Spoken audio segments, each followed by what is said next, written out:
Cela fait 3 heures que nous attendons. Enfin, les pick-up de la gendarmerie nigérienne arrivent. Juste le temps de sauter dans la voiture, notre convoi peut partir.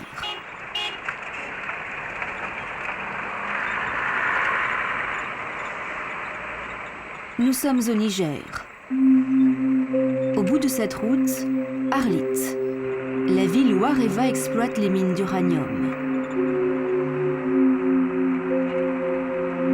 Sur les 400 derniers kilomètres du parcours, une escorte militaire est obligatoire.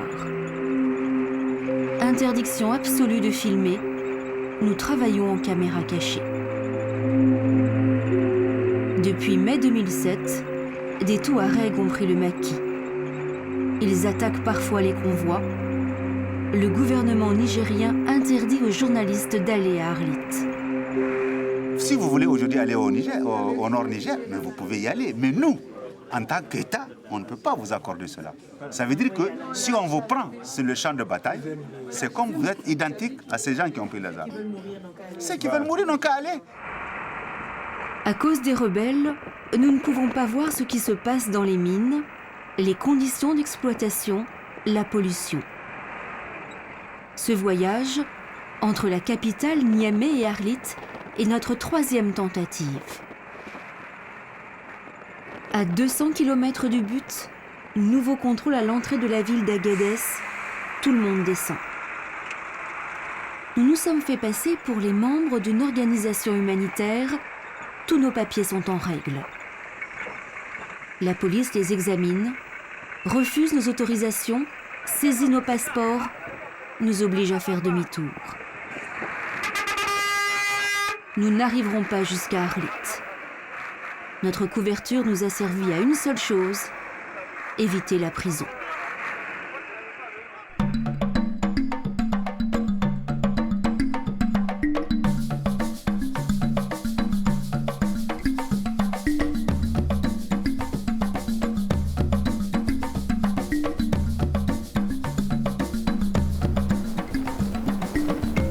Six mois plus tôt, nous sommes allés dans la région contrôlée par les rebelles Touaregs. En passant discrètement par l'Algérie, nous sommes arrivés au cœur du territoire en guerre. Les mines d'uranium sont à quelques dizaines de kilomètres à peine. Nous ne pouvons pas y aller par ce chemin, il est barré par la ligne de front. Dans les pick-up qui nous escortent, des miliciens du MNJ, le mouvement des Nigériens pour la justice. Ils ont accepté d'être filmés sans problème.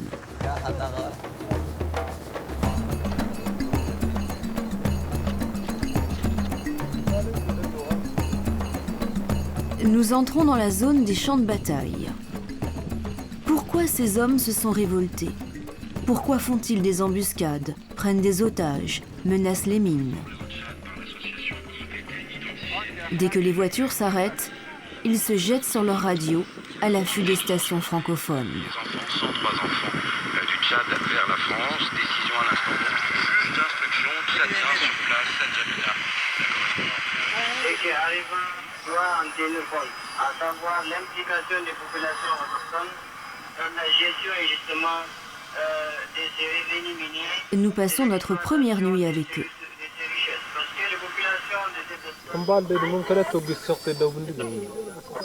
Peu à peu, la confiance s'installe.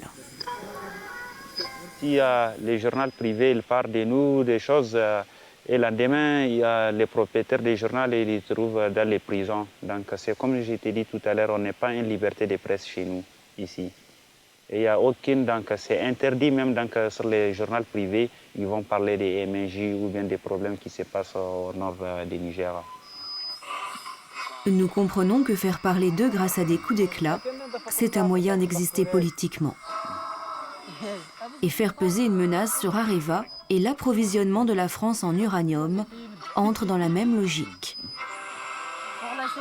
Nous ne voulons pas de l'uranium pour faire une bombe atomique. Nous ne sommes contre personne. Nous voulons simplement partager cette ressource et qu'on sente que notre ressource nous profite à quelque chose, à notre niveau de vie et à la préservation de notre environnement. Le lendemain matin, En attendant l'arrivée des chefs, notre escorte nous emmène sur les lieux d'un massacre qu'aurait perpétré, selon elle, l'armée nigérienne. Devant nous, il y a les chameaux, et à gauche, il y a les corps des 9 personnes tuées sous un petit monticule. Nos guides veulent nous montrer des preuves. Voici la carcasse d'un des chameaux.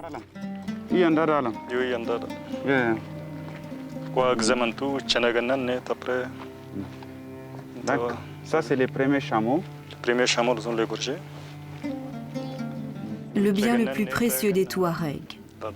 D'après eux, celui-ci a été en partie mangé par les soldats. Un peu plus loin, un tas de pierres. Des douilles sur le sol.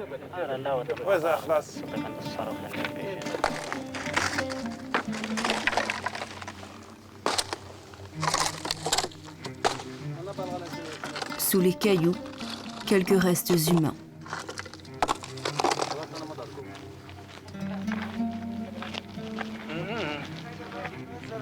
Le gouvernement nigérien massacre notre population pour avoir les mains libres et pour pouvoir exploiter les richesses minières à son seul profit. Il fait massacrer les gens pour qu'il n'y ait pas de témoins qui puissent le déranger dans cette exploitation. Et tout ce qui peut le déranger, il veut l'éliminer. Impossible pour nous de confirmer ou de démentir ces affirmations.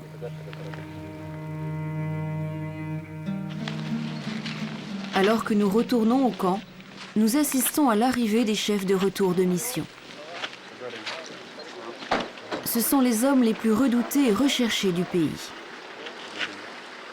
Avec eux, une grosse centaine de combattants. On nous explique que ce n'est qu'une partie des troupes, qu'ils sont 3500 au total, mais qu'ils doivent rester dispersés par mesure de sécurité. Une dizaine de véhicules, des armes de poing, 4 mitrailleuses lourdes. Une guérilla, pas une armée de conquête. Le chef de la résistance, président du mouvement nigérien pour la justice, Arali Alombo, souhaite nous parler. On déploie quelques tapis. L'instant se veut solennel. Je me bats pour une cause qui touche ma communauté, pour l'avenir de quelque chose d'une maladie que nous avons depuis longtemps, qui touche notre existence dans la région. Soudain, un drôle de bruit dans le ciel. Quelqu'un tire une rafale. L'engin est invisible. C'est un drone, un avion d'observation sans pilote. L'entretien reprend. Depuis 47 ans d'exploitation, il n'y a jamais eu 5 francs pour cette population. Quelle exploitation? Minière. Il y a l'uranium, la Cominac, Somaïr. Donc depuis 47 ans, il n'y a aucun franc qui tombe pour cette communauté de la région. Nous avons demandé 50% de ce pourcentage. Mais peut-être on peut discuter, mais la première des choses que nous demandons, c'était 50% de ce pourcentage. 50% des revenus des mines d'uranium pour améliorer la vie des populations touaregs. C'est sur ce mot d'ordre qu'ils espèrent soulever toute la région. Tous les jours, on assiste à des arrivées et des nouveaux recrues. Ceux qui sont expérimentés vont directement dans les groupes d'opération. Ceux qui ne sont pas formés vont dans les compagnies, dans les camps de formation. L'alignement de les rangs de la colonne. Regardez toujours à gauche. Il faut montrer sa force, impressionner, faire parler de sa cause. Oui, un ennemi envers vous. D'accord. Ok, on vous amène les renforts. Reçu.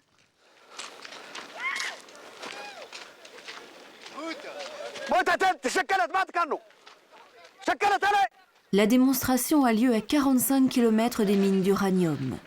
Une distance infranchissable pour ces rebelles, car ces mines sont protégées par l'armée nigérienne, trop puissante pour un combat frontal. Seule tactique possible, le harcèlement. Avancez, debout! Avancez! Aucun pays du monde ne nous aide. On s'aide nous-mêmes, on fait nous-mêmes auprès de l'armée. On n'a pas eu des aides d'un pays ou quelqu'un qui nous soutient, comme le dit le Niger. C'est leurs propres armes.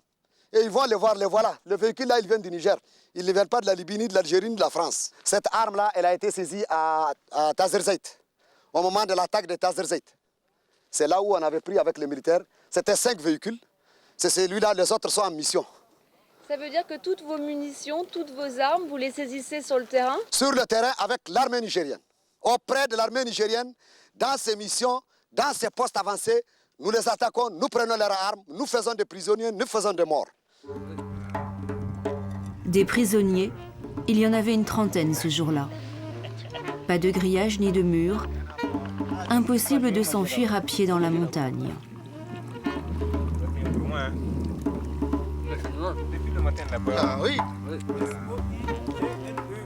Ce sont des militaires de l'armée nigérienne capturés dans une embuscade. Vers 5h20 après la prière de Fajir, qu'on a été attaqué par le mouvement nigérien pour la justice. Donc le combat a duré plus de 5 heures de temps.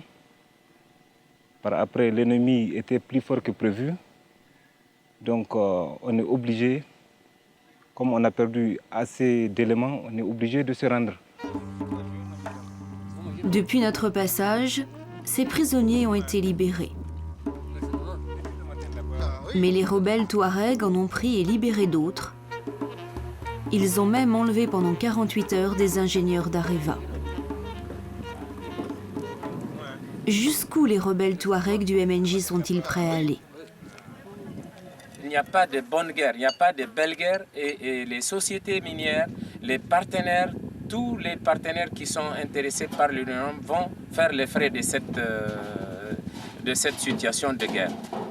Donc les usines vont être attaquées, les axes routiers vont être maîtrisés, en tout cas dérangés, parce que nous savons que pour qu'on nous entende ou qu'on nous écoute par rapport à nos revendications futures, il faut qu'on attaque les nerfs économiques qui intéressent et le Niger et les partenaires au développement.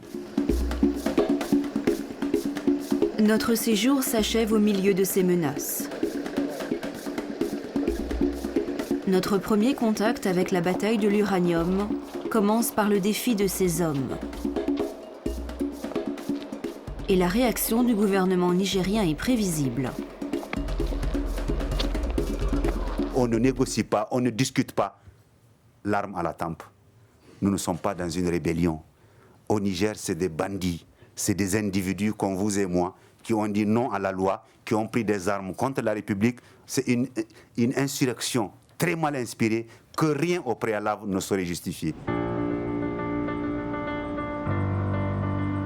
Cela fait pourtant près de 40 ans que la pression monte lentement dans cette région du monde. 1972. Ce qui allait devenir plus tard Areva s'appelait alors la Cogema et inaugurait l'exploitation d'Arlit. La France s'extasiait sur ces machines et cette technologie installées dans une région semi-désertique au nord du Niger. La Cogema, associée à des partenaires européens, créait 2 compagnies minières, la Somaïr et la Cominac. L'État français était largement majoritaire. L'État nigérien n'était indépendant que depuis une dizaine d'années et n'avait pas les moyens d'investir. Il ne percevait que des dividendes concédés par l'État français. Le Niger pour la France, c'est un enjeu stratégique. Parce que d'abord, c'est un pays qui à l'heure actuelle produit à peu près 8% d'uranium disponible dans le monde. C'est un pays avec lequel la France, pour des raisons historiques, entretient des relations privilégiées. Et donc c'est un fournisseur qui, je dirais, sur le plan politique, est un fournisseur a priori sûr. Je crois qu'il y a un côté sécurité d'approvisionnement. C'est un pays qui a besoin de vendre son uranium parce que c'est une de ses ressources importantes. Il y en a d'autres au Niger. Et donc pour la France, c'était en quelque sorte un acteur privilégié et ça tient largement à des raisons historiques.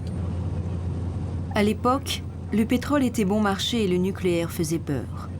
Très peur même après l'accident de Tchernobyl. Mais la France voulait son indépendance énergétique. Il lui fallait de l'uranium. Pour le Niger, c'était une aubaine. Le minerai est encore aujourd'hui sa principale exportation. On n'est pas du tout dans une relation de rapport de force. Ce n'est pas comme ça qu'on imagine un partenariat. Comment imaginer un partenariat à 40 ans, puisqu'on se projette sur les 40 autres années qui vont venir, dans un relationnel de conflit? Ce n'est pas du tout ça. Ce n'est pas notre esprit. Quand le prix du pétrole monte, ceux qui font de l'électricité avec du pétrole voient le prix de l'électricité monter fortement. Le gros avantage du nucléaire, c'est qu'il permet, en principe, une stabilité relative des prix de l'électricité, puisque cette électricité est produite avec une technologie qui, en principe, a des coûts maîtrisés par le pays qui fabrique les centrales nucléaires. Alors, il peut y avoir une dérive des coûts parce que le prix des matériaux augmente, le prix de l'acier augmente, etc., etc. Mais le prix du minerai lui-même ne compte pas beaucoup dans le prix de revient de l'électricité. C'est d'ailleurs un des gros arguments qui avait été invoqué au moment du fameux plan Mesmer de 1974, accélération du programme électronucléaire, pour justifier à la fois la stabilité des prix de l'électricité sur le long terme et aussi une indépendance énergétique pour la France. Avec l'envolée du prix du pétrole, beaucoup de pays retrouvent des vertus au nucléaire.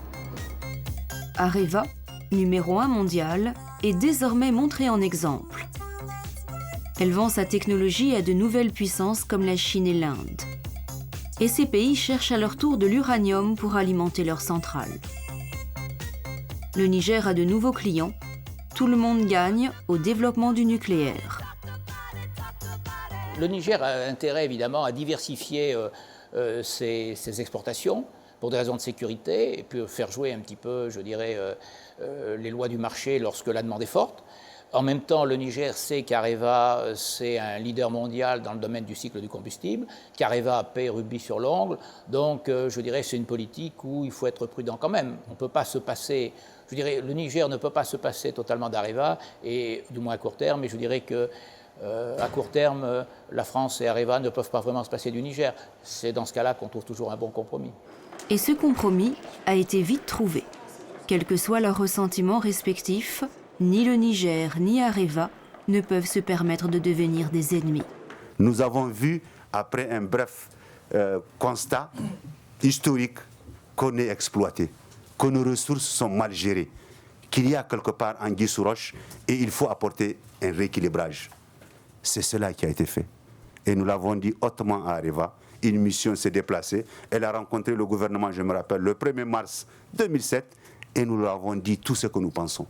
Que plus jamais ça, on n'acceptera plus notre uranium comme les années antérieures. On veut revaloriser le prix de nos matières premières. C'est un choix simple. Et je pense qu'Areva est un partenaire qui nous a compris. Et aujourd'hui, les choses sont rentrées dans l'ordre. Quelques individus d'Areva ont voulu créer une tempête dans un verre d'eau. On les a ramenés à la raison. On a chassé son directeur, on a remis les choses et on a dit, monsieur, madame, c'est à prendre ou à laisser. C'est très simple, c'est une équation à une inconnue. Et nous avons réglé le problème comme ça.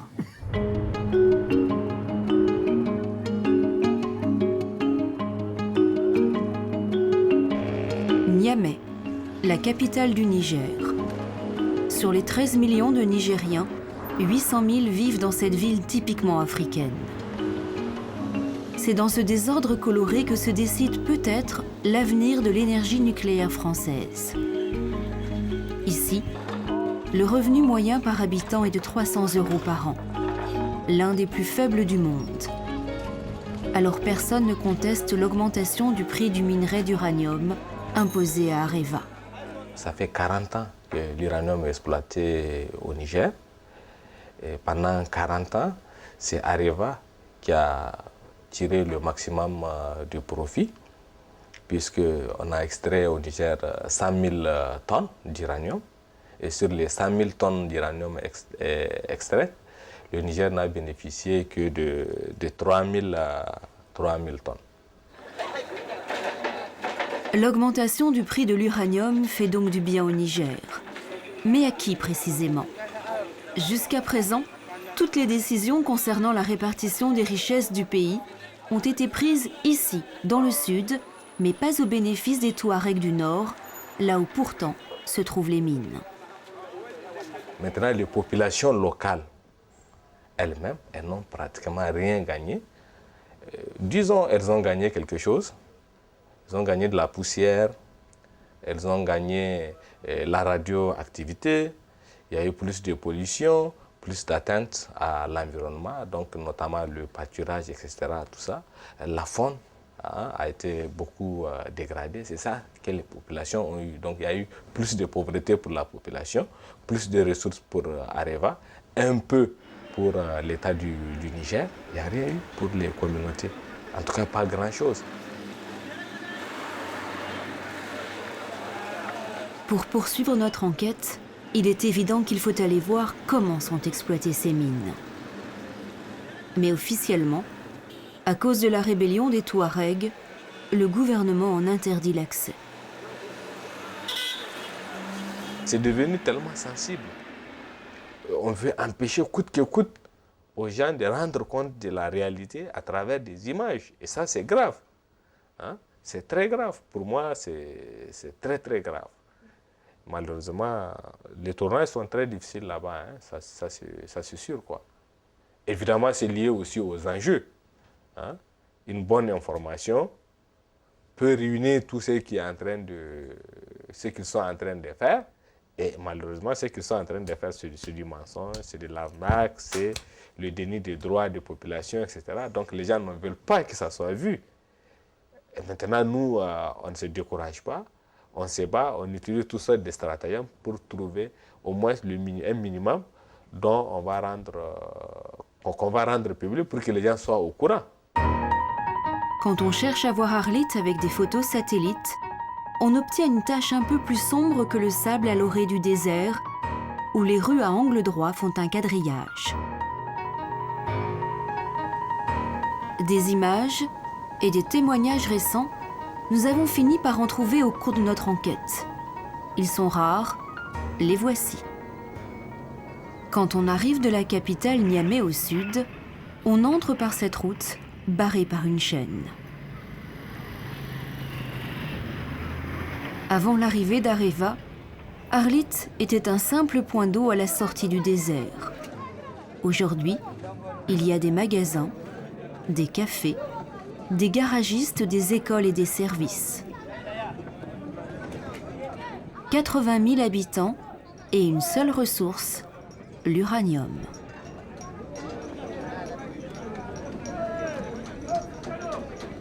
On ne vit pas à Arlit pour le plaisir, mais pour y gagner sa vie dans l'une des 2 exploitations qui barrent l'horizon à 7 km de la ville.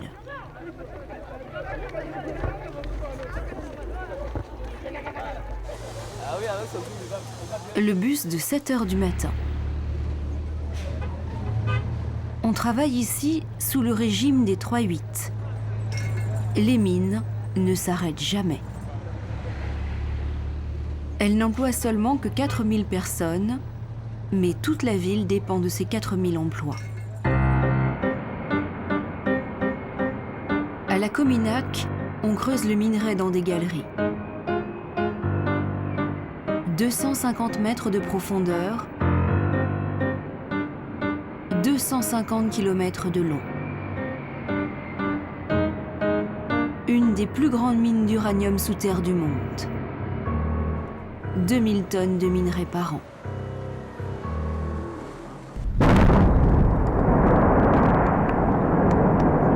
Cinq kilomètres plus loin, les carrières à ciel ouvert de la Somaïr, la 2e société minière exploitée par Areva.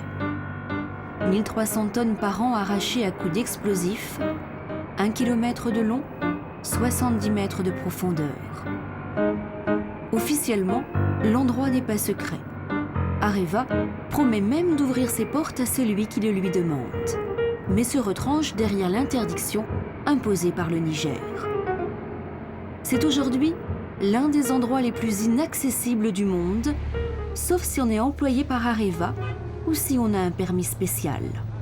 Et ici, la quasi-totalité du personnel est nigérien, formé sur place. Un des rares Touaregs à parler librement des mines à Arlit s'appelle Al-Mustafa Al-Hassen. Employé d'Areva, il est chargé de la radioprotection à la Somaïr. Avec d'autres salariés des mines, il a créé une petite ONG pour défendre l'environnement et la santé des habitants. Toutes ces montagnes que vous voyez ici, ça a été créé par Somaïr. Donc la première mine, la seconde mine, la troisième carrière plutôt, ainsi de suite jusqu'à Taza. Et l'état blanc que vous voyez ici, c'est l'état du stérile en fait radioactif, les déchets après traitement. Mais sinon, le reste des montagnes, là, c'est de l'hystérile de la découverture, donc ce n'est pas tellement... ça, c'est pas radioactif. Et malheureusement, toutes ces montagnes et ces dunes, c'est tout ce que les 100 000 tonnes d'uranium nous ont laissé ici. Extraire de l'uranium, cela consiste à concasser d'énormes quantités de pierres, les traiter à l'acide sulfurique, puis avec de l'eau tirée des nappes phréatiques locales. La partie exploitable, c'est de l'uranate, plus connu sous le nom de yellow cake, le gâteau jaune. Il est enfermé dans ces bidons bleus. C'est sous cette forme qu'il arrivera en Europe. Le reste s'entasse en d'immenses collines, des millions de tonnes laissées à côté des mines. Cette forme d'exploitation soulève aussi de la poussière, beaucoup de poussière. Poussée par un vent fréquent et souvent violent, cette poussière envahit la ville et vole au-delà sur des dizaines de kilomètres. Et selon le laboratoire indépendant, la CRIRAD, ce n'est pas sans conséquence. Le résidu d'extraction de l'uranium, c'est une boue très fine, très concentrée, qui contient plus de 80% de la radioactivité initiale du minerai, 500 000 becquerels par kilo, avec des éléments radioactifs très radiotoxiques par ingestion ou par inhalation, et à période très longue. Or, ces boues radioactives, on parle de plus de 20 millions de tonnes à Arlit, sont stockées à l'air libre. Une situation qui, sur le plan de la radioactivité, n'est pas du tout satisfaisante et dans certains cas est même carrément inacceptable. Areva exploiterait-elle depuis 40 ans ces mines au Niger en disséminant des poussières radioactives? Son porte-parole pour l'activité minière s'appelle Yves Dufour. Il est géologue de formation et va souvent sur place. Lorsqu'on est en plein désert, la façon la plus correcte, la plus rationnelle pour stocker ces résidus minerais, c'est à l'air libre. Il se trouve que ces résidus minerais, lorsqu'ils sortent de l'usine de traitement, sont très humides, assez liquides. Et lorsqu'on a un produit liquide et humide, il ne s'envole pas au vent. Il sèche très vite. Et il suffit de se marcher sur ces résidus. Je l'ai fait, je vais marcher sur les résidus miniers pour voir qu'il y a une croûte épaisse qui se forme au séchage très rapidement.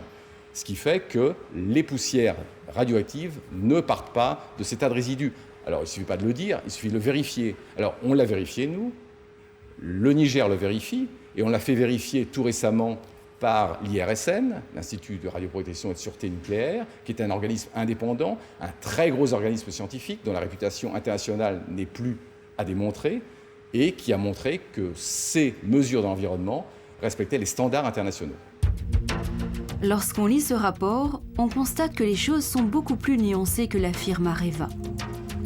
Il ne conclut jamais à l'absence de contamination. Il donne surtout des indications techniques. Ce tableau, par exemple, relève la radioactivité des poussières sur le sol. En vert, les jardins, le sol a été remué, la poussière s'est envolée ou a été enfouie.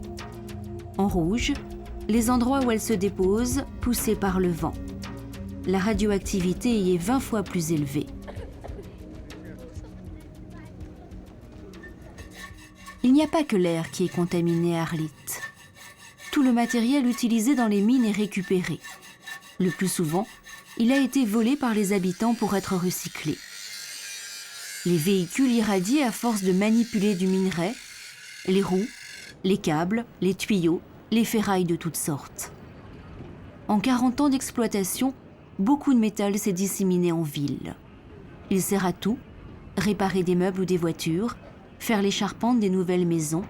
Il est même parfois transformé en casserole ou en saladier. Et par exemple, ici c'est la même chose. Donc ça c'est aussi un con qui a servi à l'usine et qu'on a amené ici. Donc quelqu'un va l'acheter, soit il va l'amener chez lui, ou il va faire une maison.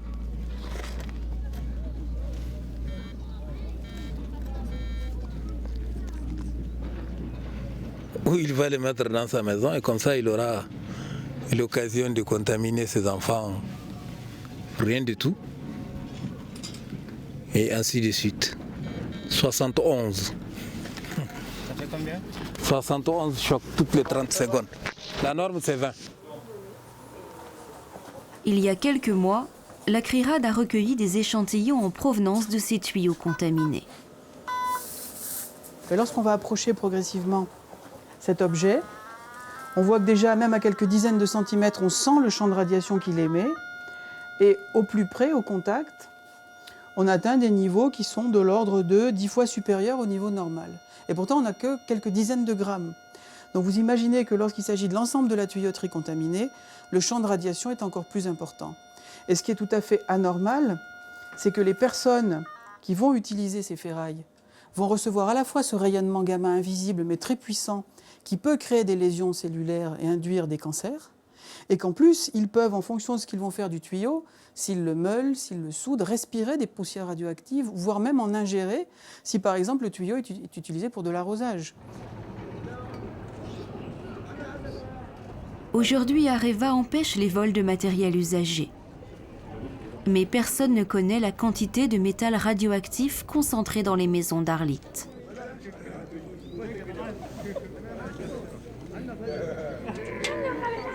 L'information qui circule est toujours présentée sous un jour optimiste, d'autant que les effets des irradiations n'apparaissent qu'au bout de plusieurs années.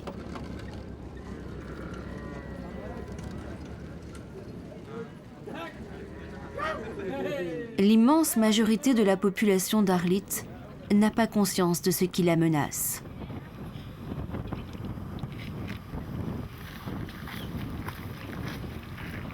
Un des problèmes importants à Arlit, c'est qu'on est en plein désert.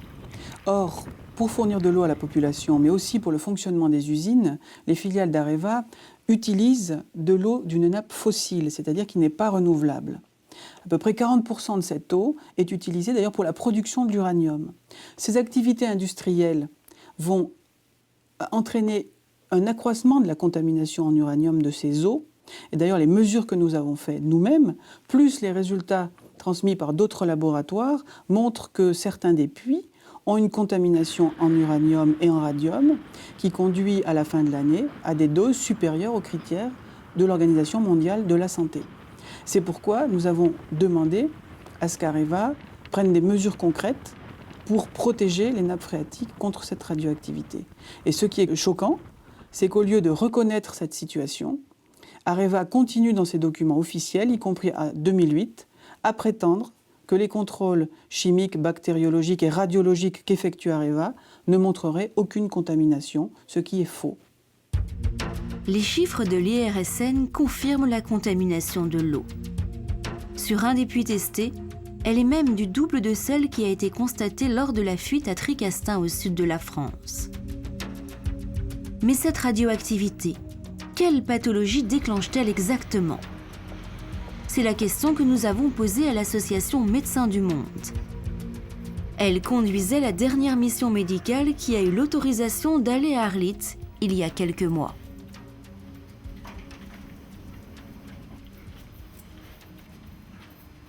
Les risques sanitaires les plus importants, c'est effectivement des dégénérescences malignes pour les os. Il y a beaucoup de tumeurs malignes des os.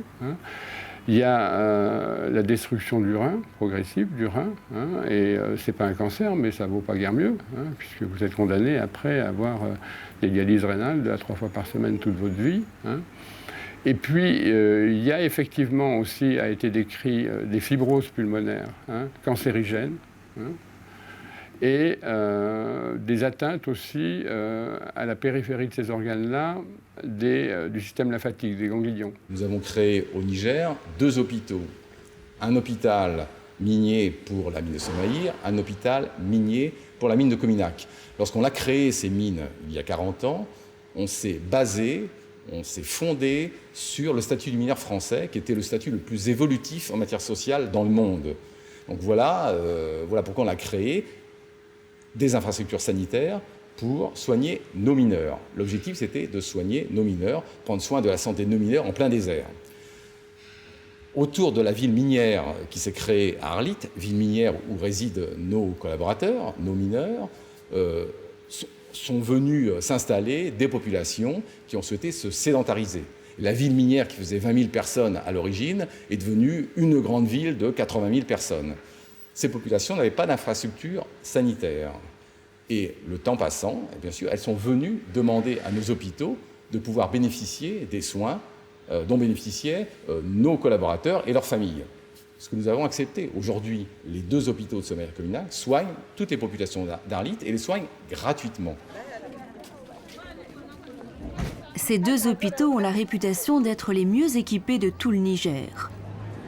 Appareils, personnel médical, tout est payé par Areva. Ce sont aussi les seuls à pouvoir recenser les maladies liées à la mine. L'endroit est fréquenté par toute la population locale dès le moindre bobo.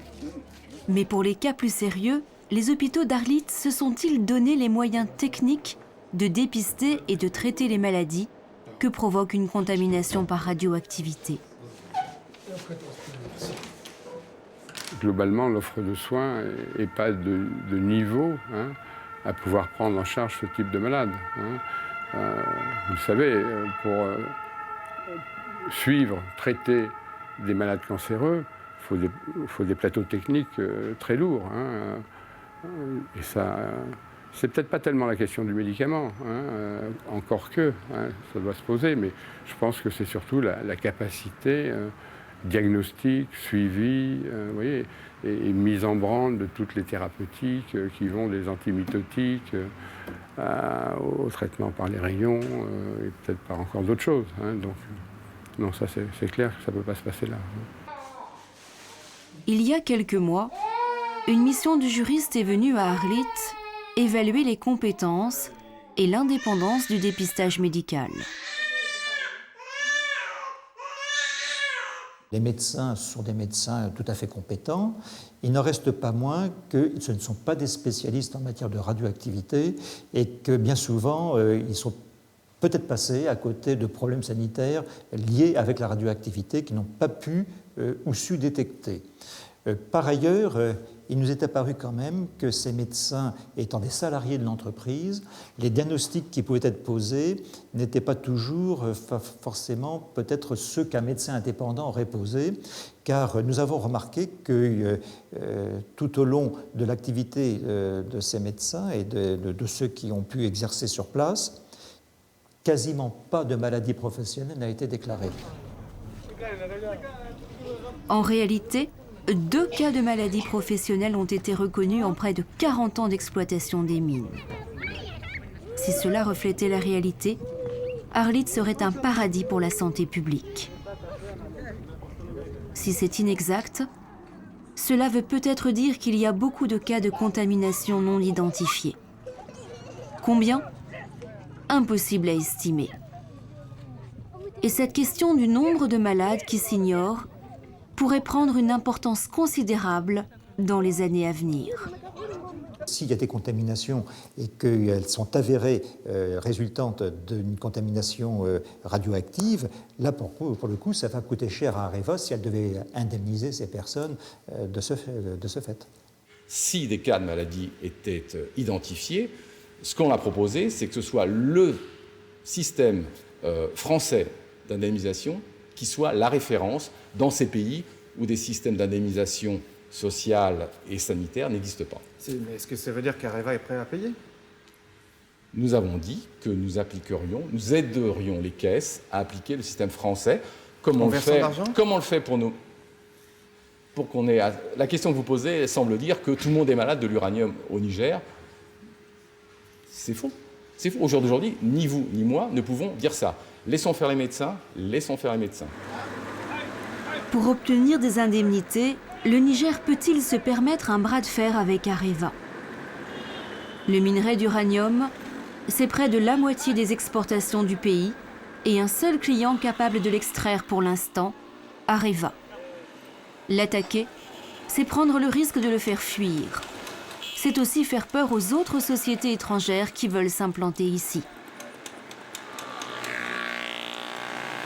Je pense là à l'indemnisation, ça, il ne faut pas y compter parce que aucun tribunal ne pourra avoir de base scientifique pour condamner. Par contre, on peut concevoir que le gouvernement du Niger exige d'Areva une meilleure utilisation, enfin, le réenfouissement de ce qui a été extrait et ne pas utilisé, qui est un petit peu radioactif, un peu plus que la norme, on va dire. Mais, et puis, alors là, ça coûtera un peu. Là, ça coûtera un peu à Areva. Donc, ils vont négocier. Areva va-t-elle changer ses méthodes? Nous sommes ici à une centaine de kilomètres au sud d'Arlit. L'endroit s'appelle Imouraren. Areva vient d'y obtenir une autorisation d'exploration. Dans quelques mois, s'élèvera ici une troisième mine, une carrière, plus gigantesque encore que celle d'Arlit. Al-Mustafa Alassane y est déjà avec son petit compteur Gégère. Chaque petit monticule de terre, c'est un sondage. Areva a eu l'autorisation du gouvernement nigérien. Ils sont venus s'installer ici, sans au préalable même sensibiliser, informer au moins la population qui est ici. Et donc, plus fort raison à attendre que cette population soit sensibilisée. Imouraren ressemble à ce qu'Arlit était avant l'arrivée des mines. Les quelques rares habitants sont des bergers nomades qui ont été éloignés pour permettre à Areva de travailler plus facilement. C'est un test pour tous ceux qui veulent s'implanter dans la région. Sur cette carte du Nord Niger, voici la zone Touareg. En gris, les zones exploitées par Areva. En rouge, les zones de prospection attribuées aux Chinois, Indiens, Australiens, Canadiens et autres.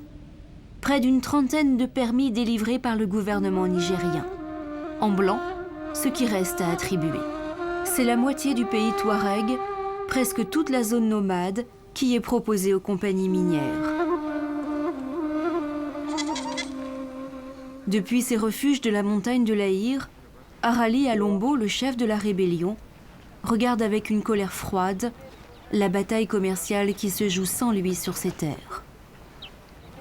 Les gens qui vivent dans ces régions, ce sont des gens qui suivent leurs troupeaux, qui ont un autre mode de vie des animaux, comment les traiter, comment vivre avec ces animaux. C'est tout à fait leur culture, comment ils s'organisent, comment essayer d'avoir d'autres peut-être qu'ils peuvent vendre dans les villes, et ainsi de suite.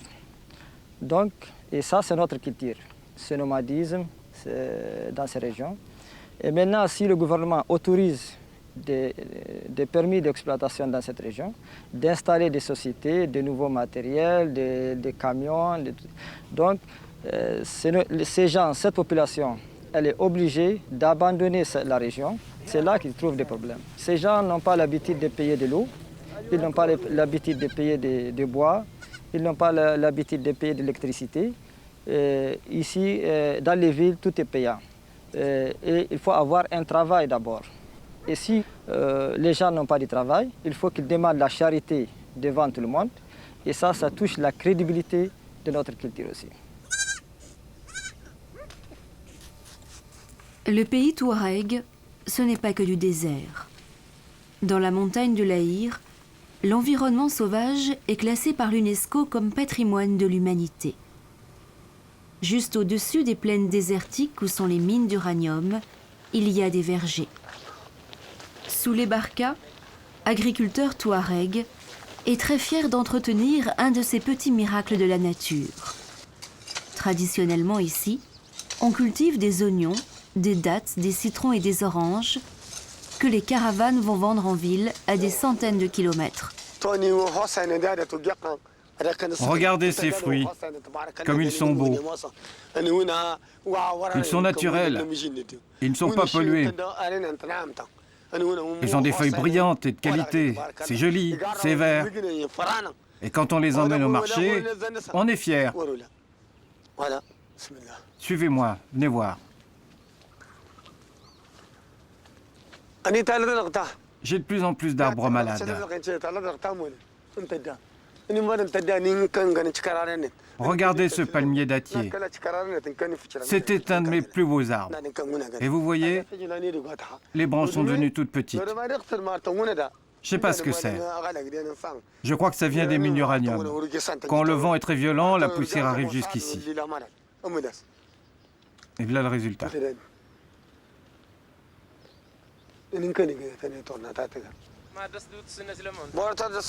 Ces fruits du désert, c'est la seule ressource de la région. Ou plutôt, c'était.